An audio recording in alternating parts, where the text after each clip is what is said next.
Not to be lost in the shuffle of all the Pixel announcements this week, Samsung announced the return of the Fan Edition, the S23 FE, set to launch on October 26th. And it was a bit confusing to me because when I looked at the specs, I expected to see a Snapdragon 8 Gen 2 in there, as I thought had been the precedent from earlier Fan Edition devices. They come out later in the year, but they have, they kind of down the build quality a little bit. They don't add a Quad HD display. There are a couple things that they take off the device, RAM-wise as well, but they sell it at a cheaper price. But it has that current year's processor in it. And I did not see that this year. In fact, if anything, we're getting the Snapdragon 8 Gen 1. Not even the Gen 1 Plus. And that, to me, got confusing because of the fervor that I saw when the Nothing Phone 2 was released.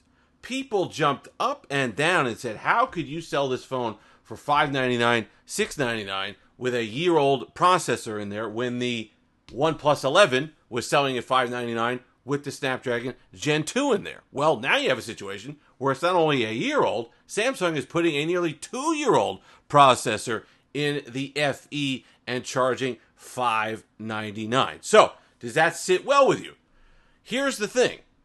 That's why I don't really make a big deal out of which processor is in which phone, as long as it's representative, as long as it could do the job. Because if you watch the video when I compared the Nothing Phone 2 and the OnePlus 11, I didn't take that into account. It's the experience. It's how the phone actually performs that matters. And to me, the experience, and this is preference because you have to either love or hate Oxygen OS. Android 14 doesn't seem like it's getting any better. It seems like they're going the other direction. OnePlus with software, you don't know. It seems like they can't make heads or tails of it. So the Nothing Phone 2 experience, to me, was significantly better because of that software experience. So if you're somebody who loves One UI and you don't want to spend $699, $799 on a regular S23, you're not somebody that wants to go down to an A54, I understand where it fits in the Samsung lineup, the S23 FE. I just don't understand where it fits in the marketplace because of those things. I would have loved to have seen the Snapdragon 8 Gen 1 Plus that's used in a lot of devices. Moto's used it throughout the year with a lot of success. The ThinkPhone had it. The Razer Ultra had it. A lot of different devices that I've used or I've seen that chip in, including the Nothing Phone 2, and battery life has been absolutely outstanding, where that has not been the case with devices that had just the regular Gen 1. In fact, if anything, the Gen 1 battery, because of the thermals or whatever it happened to be, the efficiency just wasn't there, and I felt disappointed by that chip. And if you're in Europe, you're getting the Exynos 2200, which usually just triggers people immediately whenever they hear Exynos. I don't have a problem with it. It depends on the one. Have there been bad Exynos chips? Absolutely. Have there been bad Snapdragon chips? Absolutely. People forget, it wasn't that long ago. The Snapdragon 821 lagged all the time, overheating on some of the 800 series ones. There were a bunch of problems with Snapdragons in the past. It's what have you done for me lately? The Exynos 1380 and the A54, I thought was pretty good. Maybe the 2200, I don't know what the previous track record on that particular one has been, but judge it based on their performance. But either way, a little disappointed by that. I really would have liked to have seen the Plus in there. Now, they've kept the build, Gorilla Glass 5, front and back. I thought I had seen plastic originally, but it seems like, and that would be really perplexing, given the A54 has a glass back now. So I've seen that they've kind of updated the spec where it is a glass back on the device. So a lot of people didn't like that. They liked the Fan Edition to have kind of the or whatever, be caseless design, that type of stuff. That's fine. I just don't feel like it's the same Fan Edition that we're used to getting. It's more just plugging a hole in the Samsung lineup between something like the A54 and then the S23. So it's where that A70 series used to be, which I don't think we're getting here in the United States, or they didn't make one this year for the past couple years. So it's where that A72, A73 used to be. That's where that would slot in the new Fan Edition. And that's fine.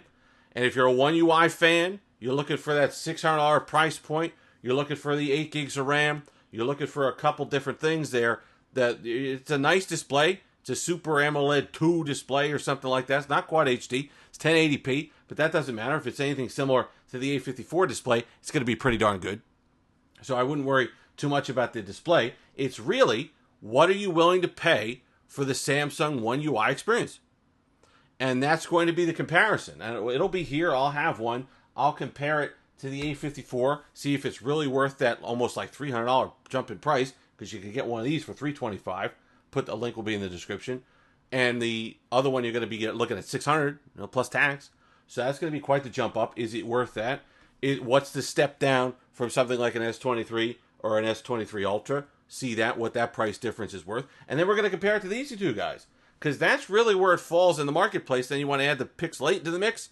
That's fine. You could do that too. A little bit more expensive, but that's okay. But I really want to see the reaction, because people thought that the Nothing Phone 2 should not have existed because it had a Snapdragon 8 Gen 1 Plus in there when the OnePlus 11 was out with the Gen 2. So I really want to see the reaction to the Gen 1, just regular, in the S23 FE.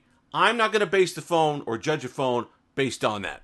A lot of people will. I want to see if that's consistent now that it's Samsung doing it.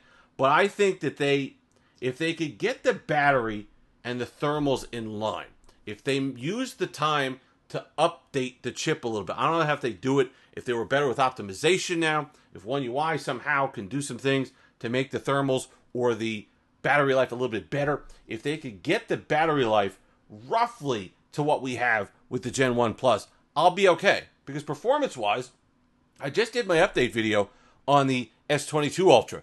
Still blazing. Still absolutely fine. Still will do everything that you need it to do. You're going to get the 4 years of updates with the S23 FE. So there's things, you're going to get One UI well into the future. So there's things to like there. Decent build quality. So there's things that you're going to enjoy. It's got the updated design. It's got some fun colors there. So it's going to be a good performer. It's going to be good on One UI 6. So are you willing to pay what essentially is a premium? Because if you're paying the same price for these two, you're technically getting a lower spec. So in essence, you're paying a little bit more for what you're getting in the S23 FE. But is that Samsung premium? Is One UI to the point where you feel it's justified spending a little bit more? And that's going to be the question for me. Because right now, I'm loving the Nothing Phone 2 over the OnePlus purely because of software. Raw performance, the OnePlus is going to win.